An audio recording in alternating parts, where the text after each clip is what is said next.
Chers téléspectateurs, amis sportifs, bonsoir et bienvenue sur la télévision nationale. Vous êtes dans les coulisses de la CAN Côte d'Ivoire 2023. Aujourd'hui, nous recevons un ancien journaliste, non des moindres, qui est dans le milieu depuis des années 70. Dans cette émission, il va retracer l'histoire de notre équipe, surtout des rencontres avec la RD Congo. Il s'agit bien du doyen Omar Dieng. Monsieur Dieng, bonsoir et bienvenue sur ce plateau. Bonsoir. C'est un plaisir de vous recevoir dans l'émission Les coulisses de la CAN. Oui, moi aussi.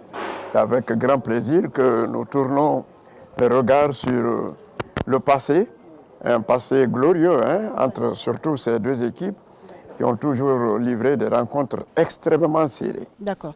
D'accord, bien avant de parler de cette rencontre depuis plusieurs années, vous accompagnez nos différentes équipes nationales et clubs.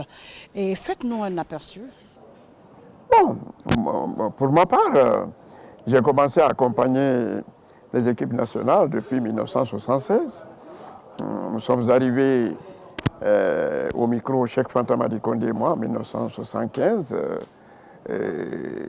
À partir de là, tout de suite, on a commencé à accompagner le AFIA et le Sili national de Guinée. Donc, 1976, j'ai eu des rencontres au sommet, notamment le fameux AFIA ASEC. On était deux duos à la RTG, le duo Cabinet Kouyaté Cheikh Fanta Madi Condé et le duo Gaussou Diaby Oumar Dieng. Donc, j'ai eu AFIA ASEC et après, chemin faisant, l'année suivante, je suis tombé sur la finale, AFIA Arsofok à Accra, et puis tant de rencontres du Sili national. Voilà, et beaucoup disent que cette qualification de la Guinée est historique. Et est-ce que vous approuvez en tant que connaisseur de football guinéen? Bon, c'est historique parce que depuis, comme on le dit, 1976, la Guinée n'a pas dépassé le second tour de la compétition. On a pu franchir le premier tour, mais on n'a pas franchi le second tour. En 2004, on était dans la même poule que la RDC. On a franchi le premier tour. En quart de finale, le Mali nous a éliminés. Oui, mais on parle de 1976, que depuis 1976, la Guinée n'a pas franchi. Si, le second tour des phases... On n'est pas jamais qualifié en quart de finale. Oui. On a instauré les huitièmes de finale.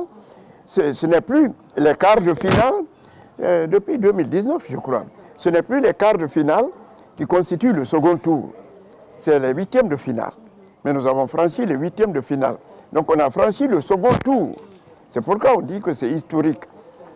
Sinon, c'est encore le huitième de finale et nous allons au quart de finale. C'est parce que la CAF a instauré les huitièmes de finale et ces huitièmes de finale sont devenus le second tour maintenant. Et voilà pourquoi on dit que c'est historique. D'accord.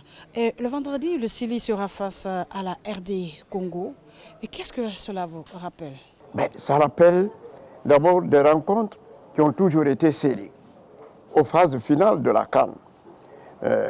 Cela, c'est une longue histoire qui remonte à 1970. Lorsque la Guinée s'est qualifiée pour la première fois pour les phases finales de la CAN. En 1970, au Soudan, on était dans la poule B. C'est le Congo, qui s'appelait à l'époque le Congo-Kinshasa, qui était le tenant du titre et qui était tête de poule. On était ensemble dans la poule B. La Guinée, pour la première fois qu'on s'est qualifié, on est tombé dans une poule où il y avait le champion en titre, le Congo, et des anciens champions, l'Égypte et le Ghana. L'Égypte qui a remporté plusieurs fois, le Ghana qui a remporté en 1963 et en 1965. Donc, on était, si vous voulez, dans une poule de la mort. Mais avec le Congo, Kinshasa, on a fait match nul, un but partout. Le Congo, qui était champion en titre avec les Pierre-René Kalala, les Kazadi, les Chinabou Brinch, les Karonzo, et une grande équipe issue du tout-puissant Mazembe et le Sili national avec les Diallo Kanja, les Djilimouri Diabaté, les Kamara Morlai et la nouvelle vague d'alors, les Maxime Camara les petits souris, etc., etc. Donc, deux grandes équipes se sont affrontées. On a fait match nul, un but partout. Bon, ensuite, la Guinée a fait match nul, 2 buts partout avec le Ghana, qui était un ancien champion. Et c'est l'Égypte qui nous a battus. On a eu une défaite et 2 matchs nuls.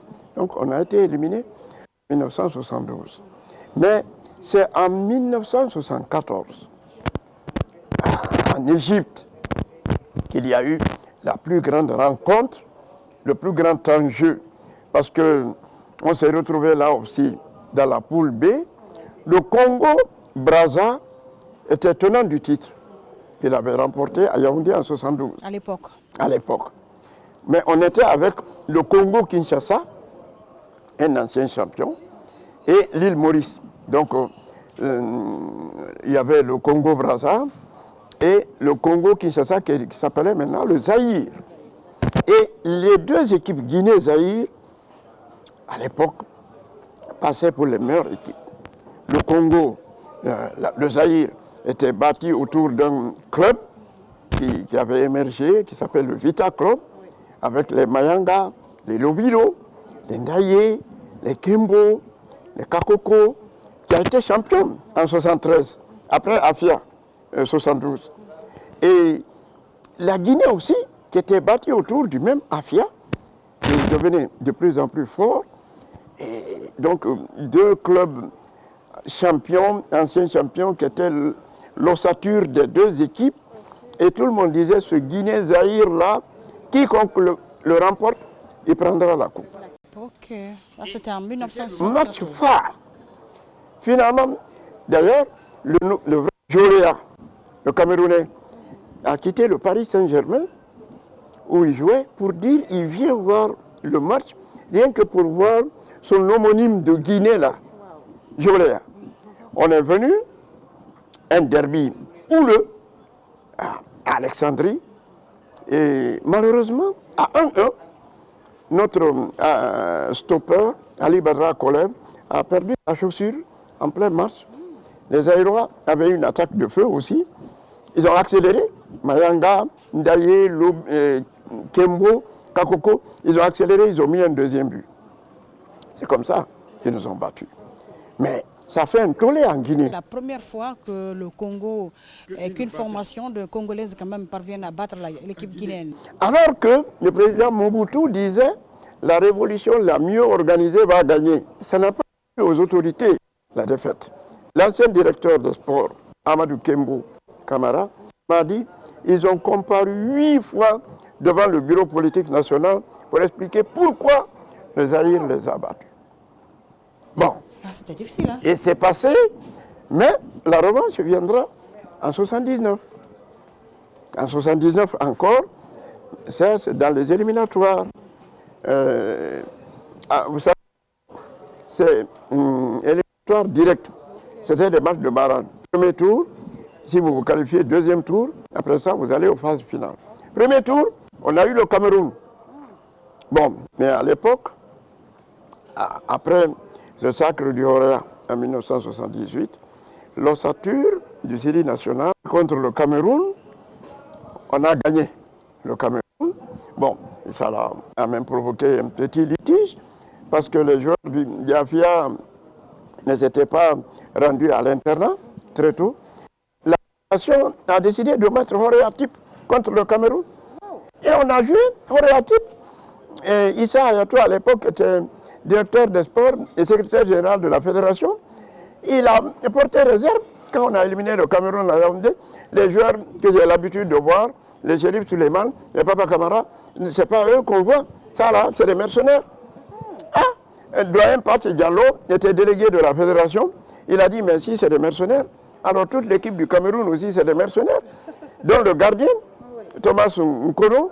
Donc le litige est allé à la CAF, mais le président de la CAF, qui venait de séjourner en Guinée, où il assistait à la finale entre Horéa et Oussendé, a vu que c'est des joueurs du Horéa. Il dit, mais c'est des Guinéens. Issa Hayatou a menti. La Guinée s'est qualifiée. C'est contre le Zaïre que les joueurs du Afia sont revenus. Et ça fait une équipe guinéenne mi-figue, mi-raisin, mi-Horéa, mi-Afia.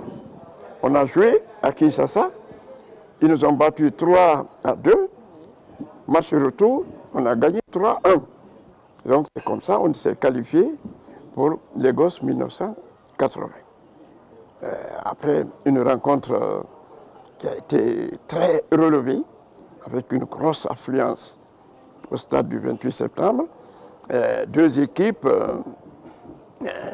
le Sili national avec Afia et Horea, ni figue, ni raisin, mais eux, en 1979, c'est toujours le Vita Club.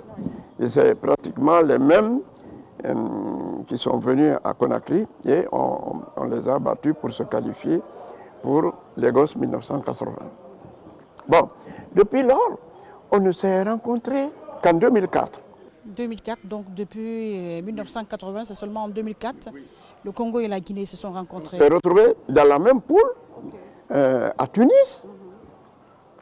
Il y avait la Guinée, la RDC, la Tunisie, qui était pays organisateur, et l'Afrique du Sud. On a battu la RD Congo 2-1.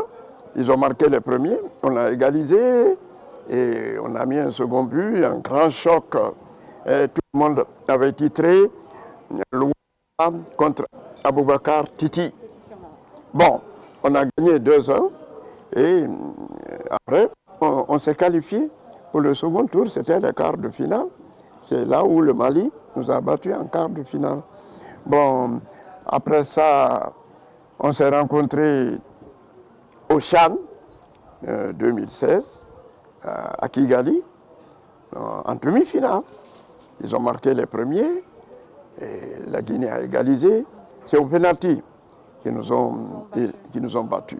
Mais la dernière rencontre, c'est celle qui s'est produite en 2017, je crois, en éliminatoire de la Coupe du Monde 2018. Là, ils sont venus nous battre à Conakry. 2-0, et puis encore à Kinshasa. Et donc, c'est la dernière rencontre. Mais aujourd'hui, les deux équipes n'ont pas la même configuration que 2017. Aujourd'hui, je crois qu'on part à chance égale. On part à chance égale. Est-ce que vous êtes convaincu que la Guinée passera face à cette formation de RDC Congo? Oui, tout est possible. C'est le football. Vous savez, il est difficile de faire des prophéties. Regardez, on dit CAN des surprises. Oui. Tous les grands et tous les favoris sont éliminés, oui. Bon, on ne peut plus dire que tel est favori par rapport à tel. Mais si je regarde l'effectif qu'on a, ils n'ont pas plus de joueurs de grande renommée que nous. Ils ont Bemba, ils ont Fiston Maélé. Bon, pratiquement, c'est les deux. Mais du côté guinéen, aujourd'hui, on a une attaque de feu. Oui. C'est la cohésion entre Guirassy, Bayo, François Kamano, c'est ça qui reste. Sinon, c'est une attaque de feu qui peut beaucoup marquer. Et je crois qu'au fur et à mesure qu'on évolue dans la compétition, cette attaque-là se retrouve de plus en plus. Guirassy était blessé, il se rétablit de plus en plus. Bon, à côté de ça, il y a Nabi Keita. Je crois qu'on a tous les atouts qu'il faut pour affronter la RDC. Voilà, nous sommes pratiquement vers la fin de cette émission. Doyen Omar Geng, est-ce que vous avez un message? Le message, il est toujours le message de la paix, et du calme, du fair play, aussi bien pour le contingent guinéen qui est là, que pour les millions de supporters qui se trouvent en Guinée. Parce qu'aujourd'hui, vous l'avez su, quand il y a un match, quel que soit le résultat, il y a problème. S'il y a défaite, il y a problème. S'il y a victoire, les gens s'extasient, sortent dans les rues, ça produit des morts. Donc le message que je vais lancer, d'abord, c'est le message d'encouragement envers l'équipe, de fair play, de sportivité pour le public, quel que soit le résultat, parce que bon, c'est le football, hein. Vous avez vu ici le tenant du titre, parti. Parti, c'est parti, oui. Le Maroc, demi-finaliste de la Coupe du Monde, parti. Égypte, qui bat le record des titres de la CAN, parti. Le Cameroun, qui est le second dans les titres aussi, parti. Bon, et le Ghana, qui est le troisième, aussi parti. Seul le Nigeria, qui est le quatrième dans les titres, se retrouve ici. Bon, le pays organisateur était favori, il est là. Et d'autres équipes aussi sont là. C'est pour dire que tout peut arriver. C'est le football. Et puisque tout peut arriver, si on a une victoire, c'est ce que nous souhaitons. Mais si on n'a pas de victoire, il faut que notre public soit fair-play, qu'il soit calme, pour que le football, qui était un facteur de rapprochement et d'unité de la nation, ne soit pas un facteur qui amène des dégâts au sein de la société. Et voilà, chers téléspectateurs, amis sportifs, c'est la fin de ces coulisses d'aujourd'hui et qui avait pour invité doyen Omar Geng, l'un des connaisseurs du football guinéen. Il a été très longtemps chef service des sports au niveau de la RTG de Koloma.